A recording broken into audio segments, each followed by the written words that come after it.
అలాంటి వాళ్ళకి మనం గెలిపించుకోవాలి. గెలిపించుకుంటేనే మన ఊరు బాగుపడుతుంది. ఆడ 15 సంవత్సరాలుగా కాగానే పోరగల్లకు గ్యాంగ్ చేసి వాళ్ళకి 5,000 ఇచ్చేసి ఇది తినిపోడరా తాగుకుంటా అని వ్యక్తులు తయారయ్యారు. మన దగ్గర అట్లాంటి వాళ్ళు లేరు, గట్టిగా ఉన్నారు. అర్థమైంది. మన దగ్గర ఇక్కడ ఓటర్లే కాదు, ఒక్క మంది అనుకో 10 ఓట్లు ఉన్నాయి ఇక్కడ ఉన్న వాళ్ళ దగ్గర. మన దగ్గర అట్లా కాదు, ఆడ ఉన్నవాళ్ళు ఓటరే ఆడున్నాడు. ఒక ఇంట నలుగురు ఉంటే నలుగురు ఆడనే ఉన్నారు.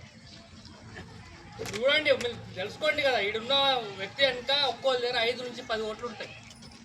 మనం ఏం దగ్గర పడాల్సిన అవసరం లేదు, 100 ఓట్లతో అని మనం గెలుస్తున్నాం. నిన్న ఎమ్మెల్యే వచ్చినప్పుడు కొన్ని అబద్ధాలు చెప్తున్నారు మేము చేసిన సంక్షేమాల గురించి.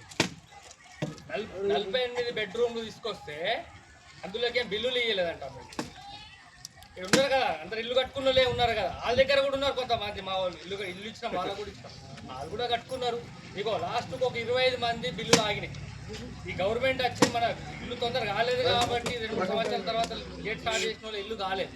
వాళ్ళకి ఇగో 20 లక్షల రూపాయలు బిల్లు అయి ఉంది ఆల్రెడీ. 2 సంవత్సరాల $2 లక్షల రూపాయలు తీసుకొచ్చి ఇద్దామని చేతనైతలేదు. పెద్ద మాట్లాడుతున్నారు, అబద్ధాలు మాట్లాడుతున్నారు. అబద్ధాలు. ఇగో 36 పెన్షన్లు ఆన్లైన్ చేసి ఉంచిన, వెళ్ళిపోయే ముందు 36 పెన్షన్లు ఆన్లైన్ చేసి ఉంచిన. ఇవ్వడానికి చేతనైతలేదు 2 సంవత్సరాలు. ఇప్పుడే ఇస్తారండి ఆధార్ కార్డు, ఇప్పుడు ఇచ్చేస్తాం పెన్షన్లు అట్ట. వీళ్ళు ఇంటనే పుట్టిన పెన్షన్లు కాబట్టి ఇప్పుడు ఇచ్చేస్తారట. గదే మనం ఆలోచించాలి. అబద్ధాలు ఇవన్నీ చెప్పేయండి, అబద్ధాలు.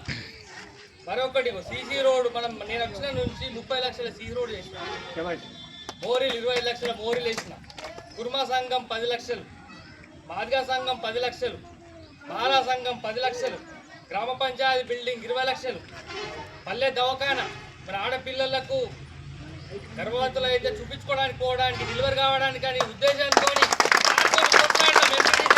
కొట్లాడి 20 లక్షల బిల్డింగ్ శాంక్షన్ తీసుకొచ్చి కట్టినాం. ఇక్కడ 97 పెన్షన్లు చేయించిన నా ఆయనలో, 97 పెన్షన్లు చేయించిన, 3 బోర్లు వేయించిన, ఇంటింటికి నల్లలు. ఇంతకుముందు మా ఆడపడుచులు మా గల్లి నుంచి ఈడికొచ్చి నీళ్ళు నింపుకొని పోయేవారు. ఇప్పుడు ఎవరింటికాడ వాళ్ళకి నీళ్ళు ఉన్నాయి, మా ఆయనలో చేసినాయి. 150 చెక్కులు ఇచ్చినాం నా ఆయంలో. సీఎం రిలీఫ్ ఫండ్ చెక్కులు 35 ఇచ్చిన, మేకల సెట్లు 6 కట్టించిన, ఆవుల కొరకు సెట్ 1. ఇన్ని ఉండగా అబద్ధాలు ఆడు. అబద్ధాలు ఏం చేసినావా నువ్వు? 10 సంవత్సరాలు చెప్పి ఆడేస్తావురా. హనుమల కాడ కూర్చుందామా, గుట్ట హనుమల కాడ కూర్చుందామా, ఊర్ల హనుమల కాడ కూర్చుందామా? నేను సవాల్ చూస్తున్నా ఇక్కడ నుంచి. నువ్వు 10 సంవత్సరాలు చేసిన పనులు నాకు చూపించు, నేను 5 సంవత్సరాలు పనులు చూపిస్తా. ఇప్పుడే తప్పించుకుంటాం సర్పంచ్, ఇప్పుడే తప్పించుకుంటాం సర్పంచ్. నువ్వు తప్పించుకుంటావా? అబద్ధాలు ఎందుకు ఆడతారయ్యా? వాస్తవం మాట్లాడండి, వాస్తవం మాట్లాడి చూపించండి. అది మగతనం అంటే కాదు. భయపడాల్సిన అవసరం మాకు ఎవరికి లేదు, మీరు కూడా ఎవరు భయపడాల్సిన అవసరం లేదు, భయపడాల్సిన అవసరం లేదు. మేము ఎప్పుడు కూడా మీకోసం ఉన్నాం. నాకు ఒక్కసారి గెలిపించారు, మీ జీవితాంతం మీకు సేవ చేస్తూనే ఉంటా. మీకు ఎవరికి అవసరం కూడా మీ సేవలనే ఉంటా. ఈరోజు ఇక్కడికి ఇచ్చేసినటువంటి పెద్దలకి మరియు అలాగే నా కుటుంబ సభ్యులకు అందరికీ ధన్యవాదాలు తెలియజేస్తూ సాయంత్రం అందరికి భోజనం రావాల్సింది.